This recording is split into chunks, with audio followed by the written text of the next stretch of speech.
Good afternoon, everybody. This is channeling number 71, the basics of a tarot reading. Today I'm going to talk about what a reading is, what a reading is not. We're talking about the tarot. It's Sunday, June 10th, and you are entering now my psychic spiritual portal of love, Shakti Namaste. Here's your power animal reminding you you're powerful, you're important. Shakti, you're immortal. We'll set the timer. Yesterday I made a video channeling number 71 and went 47 minutes and YouTube wouldn't take it. So I'm going to remake this one for YouTube, but there is another channeling 71 in the cybersphere. And it's also the basics of a reading.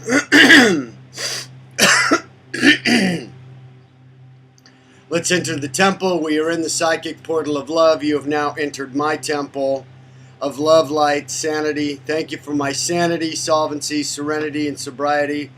We're going to talk about the basics of a reading. If you've never seen my videos, my name's Kirk. I'm a trance medium, channeler, psychic, spiritual guide, spiritual coach, mystic, medium, shaman, spiritual guide to the other side. But basically, when people come to my home, I read the tarot cards for clients. Excuse me. In my kitchen, because I have a cool kitchen, and the truth is always told in the kitchen. So in past channelings, I've talked about aesthetics and atmosphere. I've talked about that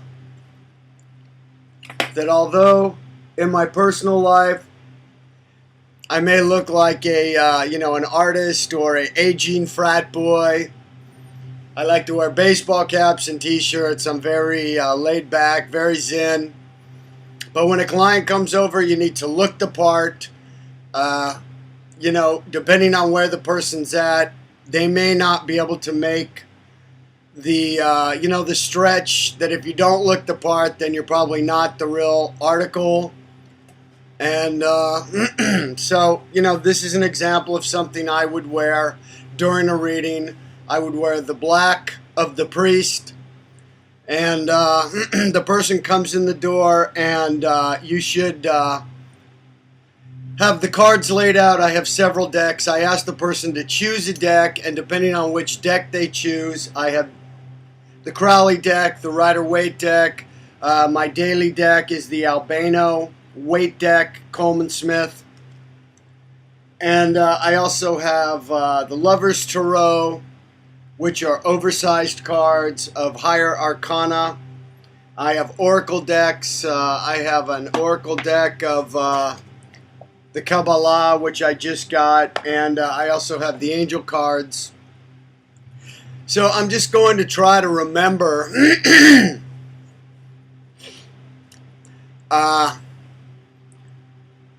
let us breathe. Yoga stretch. So you want to look the part. You want to set the atmosphere through smells. You've got some sage burning. You've got various altars in your home. So wherever they're going to read, that is also an altar where you're going to meet their divine higher self. And they walk in the door. You calm them down. You establish that, basically unspoken in a silent kind of manner. You ask them to pray, meditate, close their eyes for a minute. They're entering their sacred space within them. You're going to be their guide, their mystic, and their medium to the other side. Some people use the term ESP. Oh, I have ESP, extrasensory perception. I believe that ESP stands for emotion, spirit, and psyche, or emotional, spiritual, and psychic.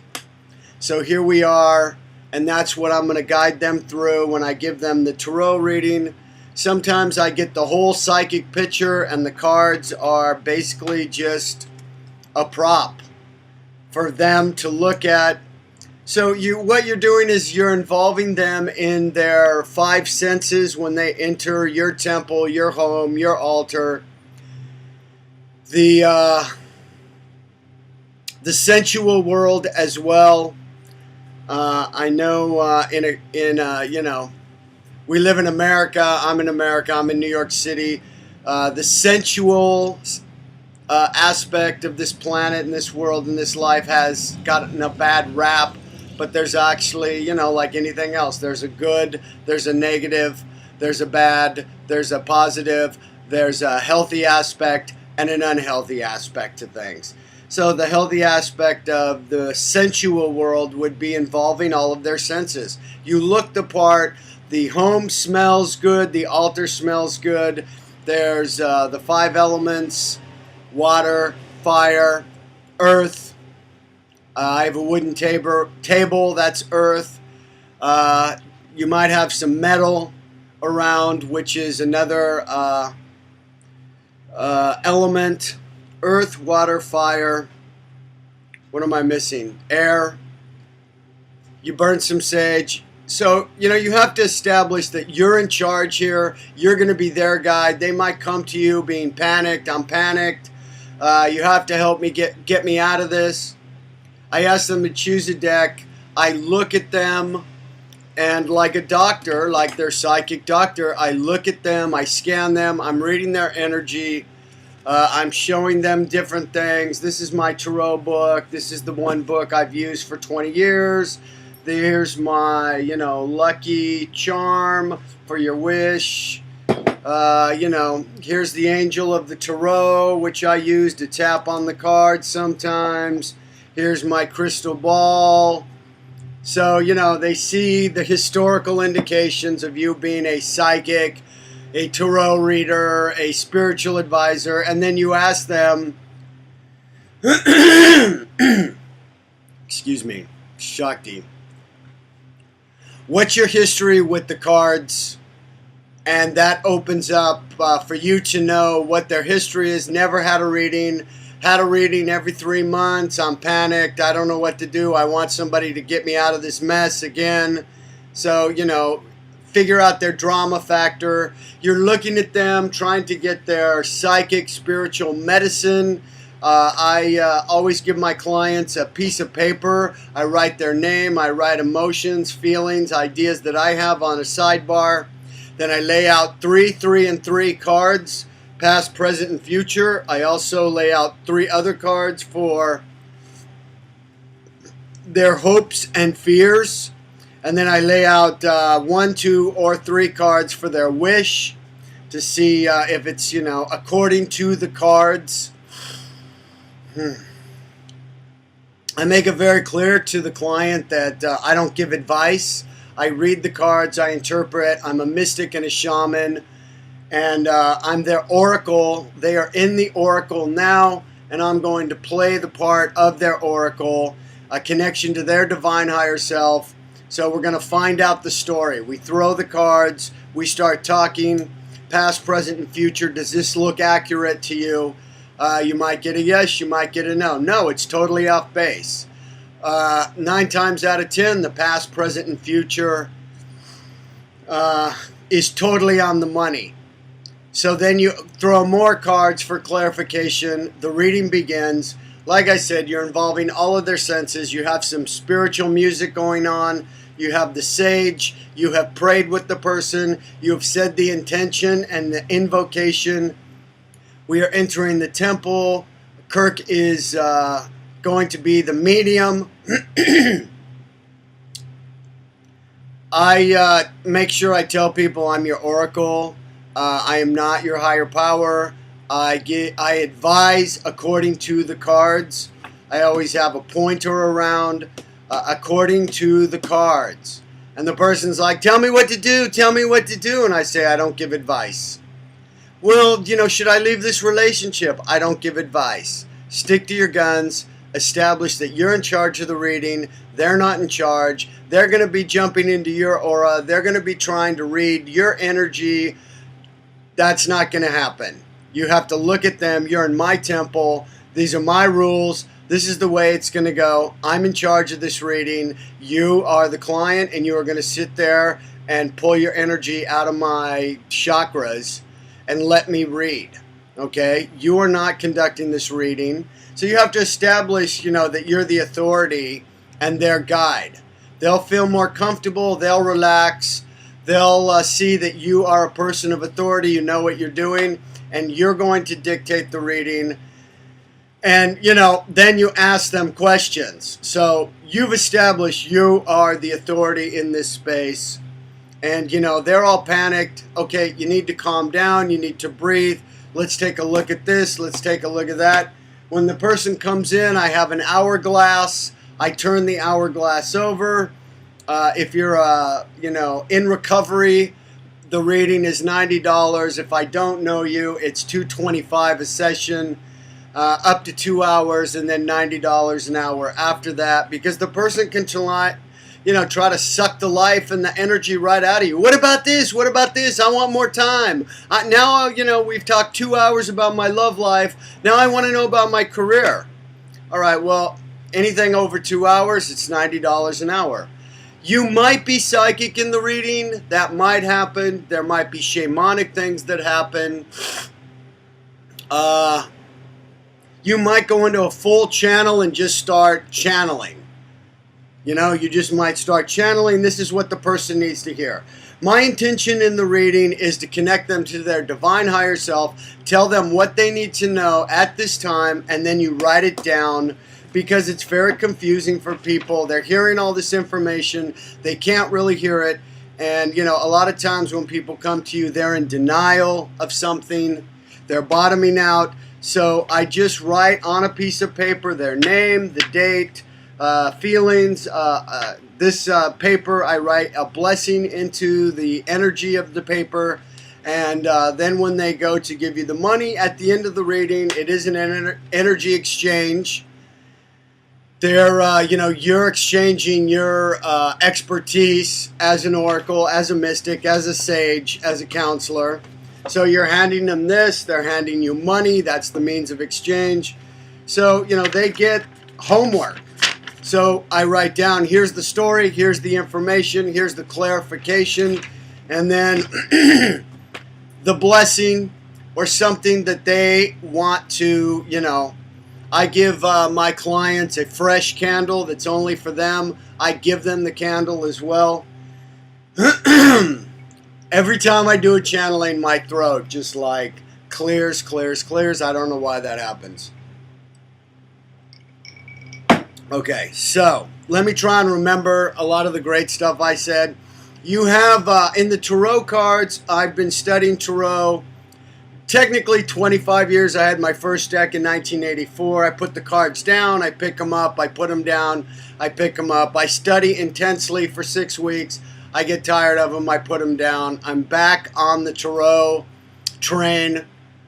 So people come into my home, I say, I'm your guide, your mystic, your oracle. I might be psychic. I'm going to give you spiritual medicine. I might be your life coach, shamanic counseling. There might be a release. We might release old karmas, old past lives. So you have your deck. They've chosen the deck.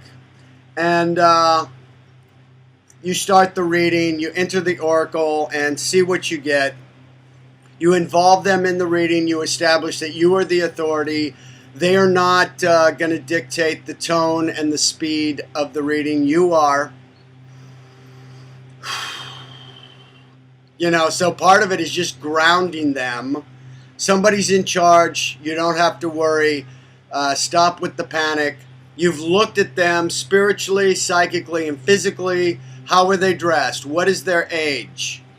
Did they sound panicked? Did they sound happy? Did they sound hopeful? Did they sound desperate? So you can psychically and spiritually, emotionally deduce, read the energy. You involve them in the reading, look at the cards, look at the cards. Here's this is this. I have a magnifying glass. You can see here is this, here is that. Your divine higher self is saying that you need divine guidance at this time. What about this? It's an absolute success according to the cards. Don't ever, resist the temptation to play somebody's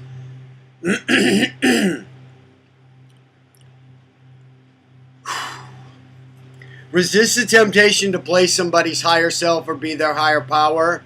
Because if you give advice, then they're going to come back to you and say, I took your advice and everything went wrong. What you can say is, if you stay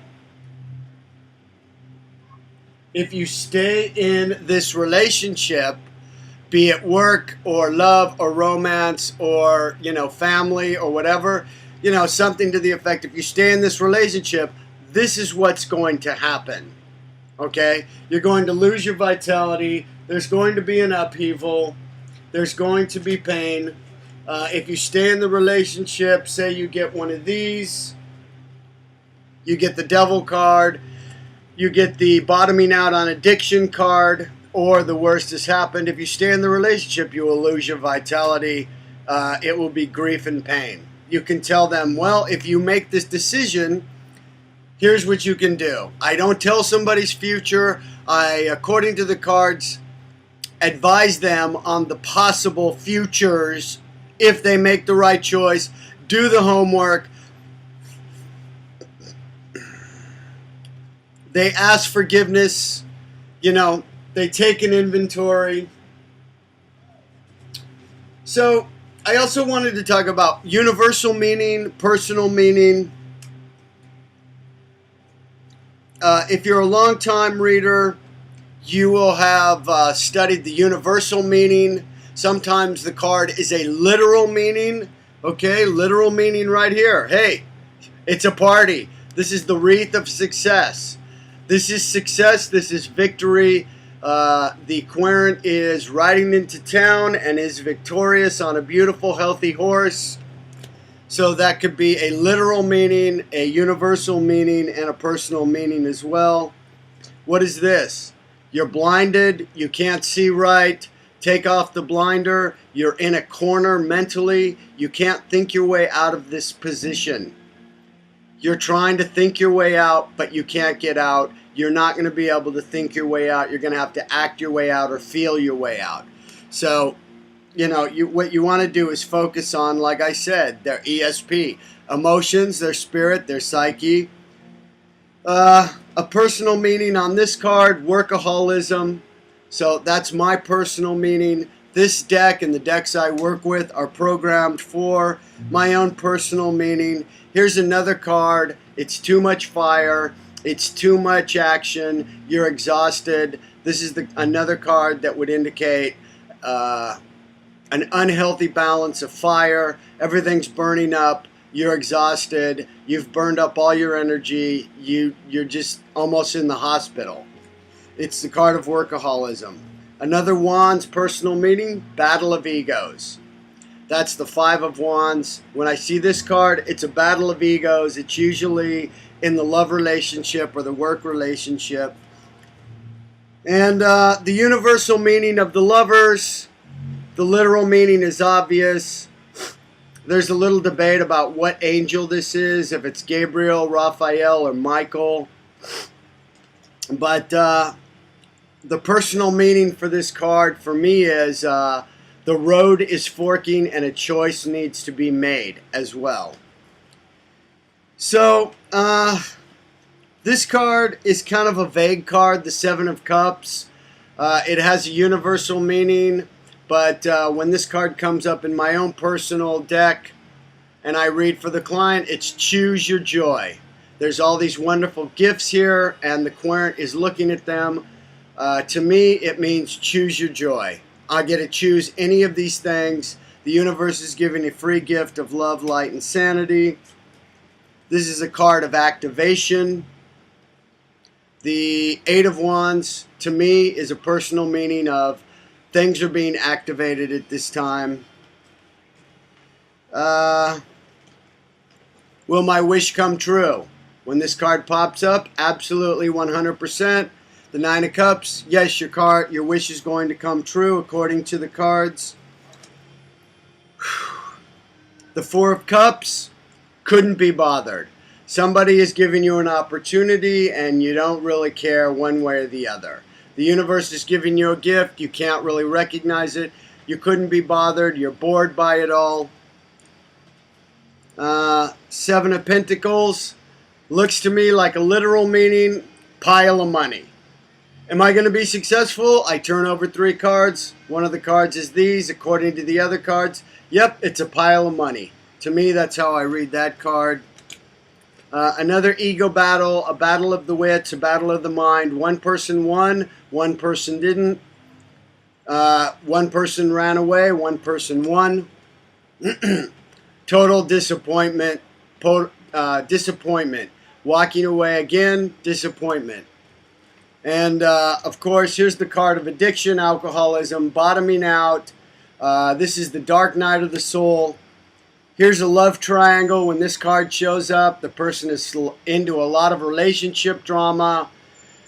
A violent attachment, a breakup is imminent. There's no other way to read this card. This is heartache, pain, grief, and a violent detachment, and usually a love triangle.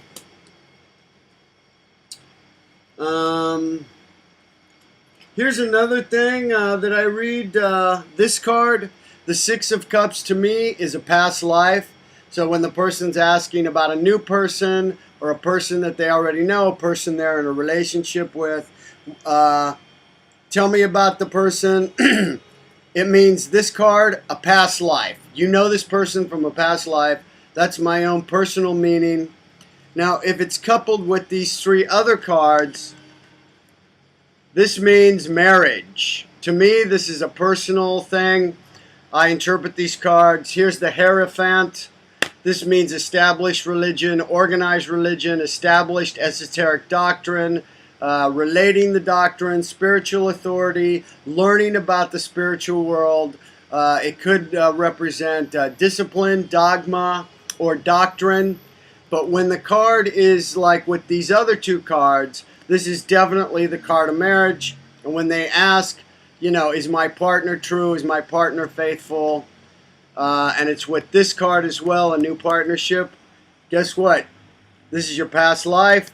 This is your soulmate.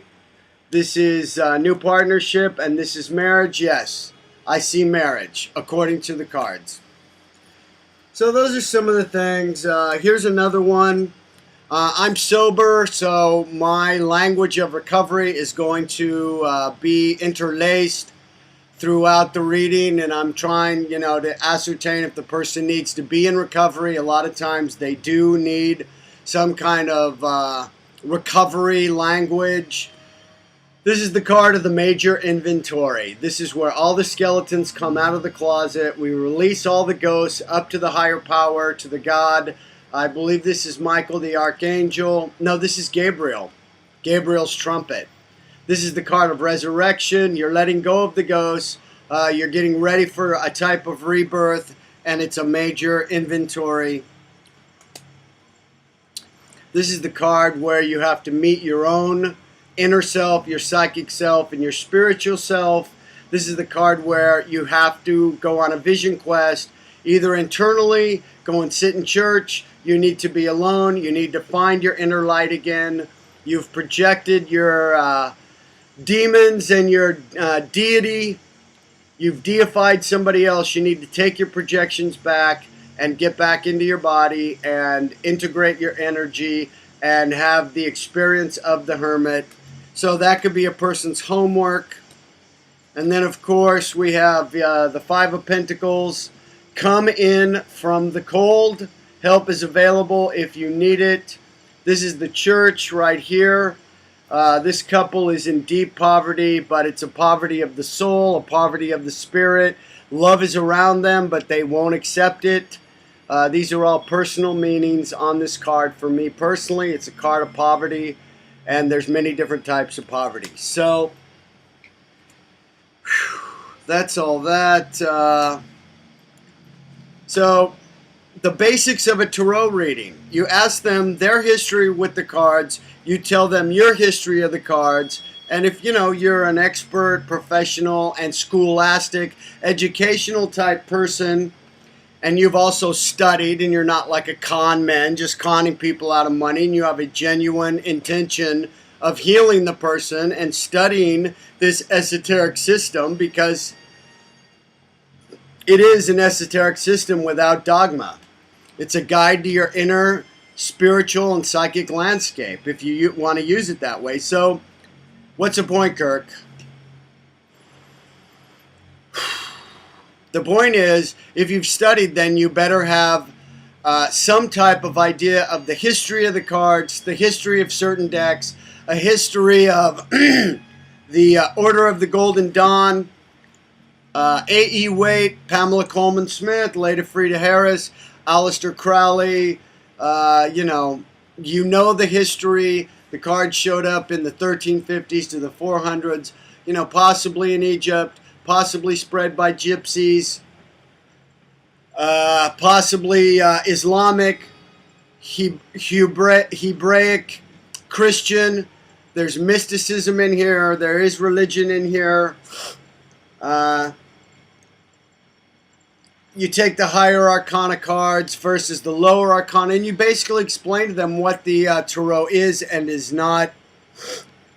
A con man's just going to throw it and say, I'm going to tell your future, I'm going to tell your fortune. So, you're also educating the client because, they may not go back to you, but they may go back to a con man, and the next time they go to the con man, they will have already encountered a real, legitimate mystic and psychic and shaman, so then they will actually know the difference about, there's people that are really educated and studied 20, 25 years on this, and then there's people that just throw things and say, somebody put a bad spell on you, you give me $100, I'll take it off. So, number one, the basics of a reading. I tell people I'm an oracle, I'm their mystic.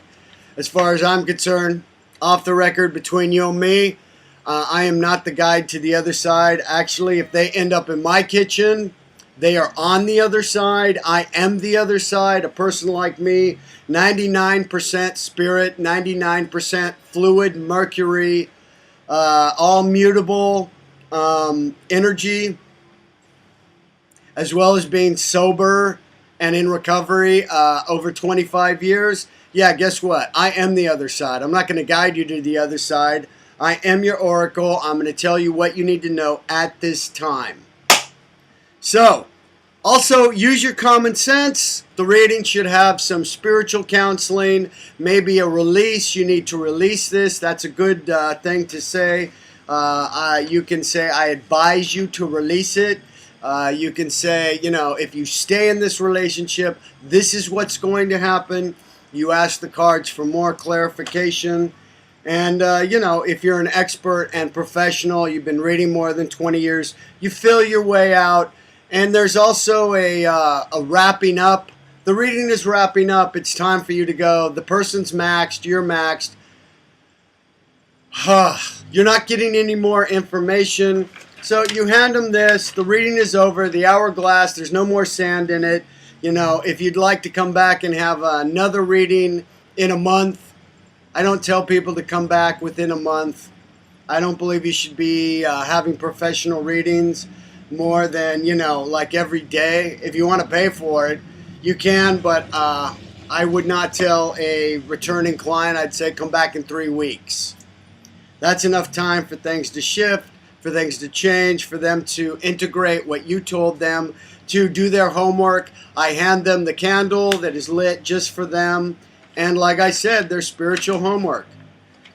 Your spiritual homework might be emotional, spiritual, or mystical. You need to learn your craft, point blank. You need to focus on the technique and technology of your craft. Other types of homework.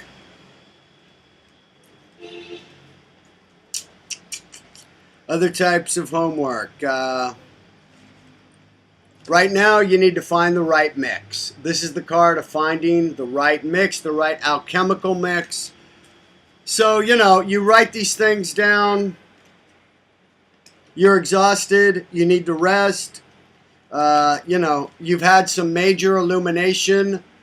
Light is going into all the cracks right now, and, the cockroaches are scattering. The glass house that you built is crumbling. Let it fall. Fall down the stairs. Go to the bottom. Let the chips fall where they may. So you hand them the piece of paper. Oh, the other two personal meanings that I wanted to talk about was when these two cards show up, these are the cards of the psychic. These are the cards of the witches, psychic witch. This is the psychic witch card. Here you have the cat, which is the familiar animal. And, you know, anytime this card shows up, that's a person that's heavily psychic and also, you know, spiritual, a mystic, as well as this card. This is the other witch in the deck. So those are some of the things. And basically after that, you know, there's, after you've been reading a while, you start to see patterns of people. You know, the person either wants to be entertained, they've had a lot of readings, they're in the drama, they want to be fixed. It's up to you now to be their life coach and spiritual mentor to tell them, you have to fix this. I can fix it for you, but you're just going to go and make another mess again. You have to stop making the mess. You come to me, it's all a mess. I said this, he said that. And the other thing is, the person comes to you, I want a real psychic. I want a psychic to tell me what's what and who's what and tell me all these things. And then you can see everything. You get a full psychic channel opened up on this person.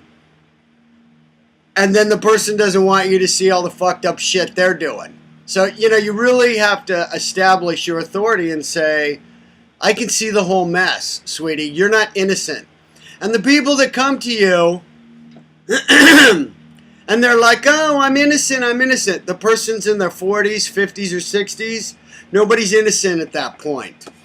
If everything's a big mess, guess what? They're not seeing what their part is. They are not, they refuse, they're in denial, and they are not looking at what their part is. If you continue on, you're going to have a major upheaval. If you refuse to see your part in this, that's why you're stuck.